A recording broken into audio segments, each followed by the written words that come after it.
இயேசுவின் ஜீவநீர் வழியாக இந்த மறுபடியும் உங்களை இந்த காலவெளியில் சந்திக்கிறேன்.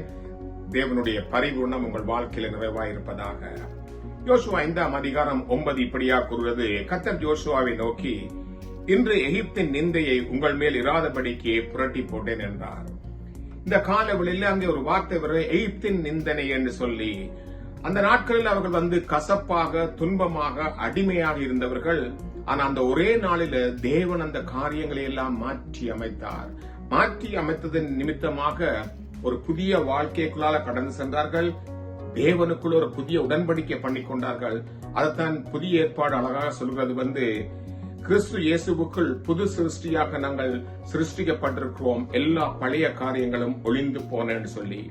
அப்ப நிந்தைகள் அகற்றப்பட்ட உடனே நம்முடைய வாழ்க்கையில புதிய காரியங்களை தேவன் ஏற்படுத்துகிறார் என்ற அதே அதிகாரம் யோசுவா 5ஆம் அதிகாரம் 10 சொல்லுது, அவர்கள் பஸ்காவை ஆசரித்தார்கள் என்று போடப்பட்டிருக்கிறது. அப்ப கிறிஸ்து இயேசுவே நமக்காக பஸ்காவாக அடிக்கப்பட்ட தேவன். அப்ப பஸ்கா அவர்கள் அந்த இடத்துல ஆசரித்த பிற்பாடு அவருடைய வாழ்க்கையில புதிய வாழ்க்கை மாத்திரமல்ல, புதிய ஜனங்களாக மாறுகிறார்கள். புதிய வாழ்க்கை, புதிய நடக்கைக்குள்ள போகிறார்கள். எல்லா பயங்களும் நீங்கி போனது. தேவனுடைய ஜனங்களாக ஒரு உடன்படிக்கை செய்யப்படுகிறார்கள். இந்த காலவெளியில ஒருவேளை நிந்தைகள் உள்ள பிள்ளைகள், துன்பத்தில் போற பிள்ளைகளுக்கு கர்த்தருக்குள்ள வரும்போதெல்லாம் உங்களுக்கு நிந்தையை அகற்றி அவர் புதிய வாழ்க்கை, புதிய காரியங்களை செய்யற தேவனாயிருக்கிறார். இரண்டாவது, நிந்தைகள் அகற்றப்பட்ட பிற்பாடு நன்மைகளால் திருப்தி ஆக்கினார் என்று போடப்பட்டிருக்கிறது. அதே யோசுவா 5ஆம் அதிகாரம் 11-12 சொல்லுது, அவர்கள் கானான் தேசத்து பலனை அந்த வருஷத்திலே புசித்தார்கள் என்று சொல்லி.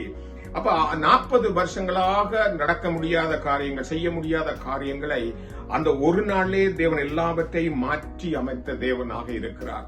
அப்ப ஒன்று, புதிய வாழ்க்கைகள் நாங்கள் போகிற மாத்திரமல்ல, அவர் நன்மையினாலும் நம்மளை திருப்தியாக்குற தேவனா இருக்கிறார்.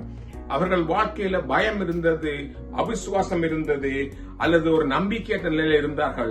ஆனா அன்னைக்கு வந்தவுடனே தேவன் எல்லாவற்றையும் மாற்றி கில்கால்ல நிந்தைகளை அகற்றி, அவமானத்தை அகற்றி, அவருடைய வாழ்க்கையில ஒரு பெரிய விடுதலையை கொடுத்து புதிய ஜனங்களாக, புதிய வாழ்க்கையாக, புது உடன்படிக்கையின் ஜனங்களாக தேவன் மாற்றி கொடுத்தது மாத்திரமல்ல, நன்மைகளாலும் திருப்தியாக்கின தேவன்.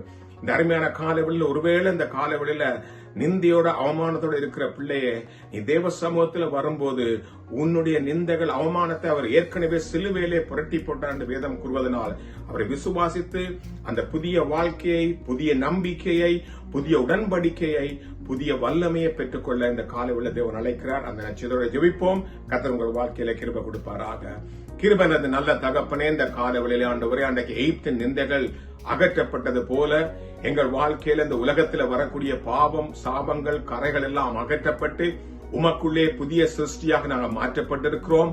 அந்த நிச்சயத்தோடு இந்த காலவெளியில் இருக்கிற ஒவ்வொரு பிள்ளைகள் வாழ்க்கையிலையும் புதிய வாழ்க்கையும், ஒரு புதிய நடத்தை மாத்திரமல்ல, புது ஜனக்கூட்டமாக எங்களை மாற்றி வைத்திருக்கிறீர்.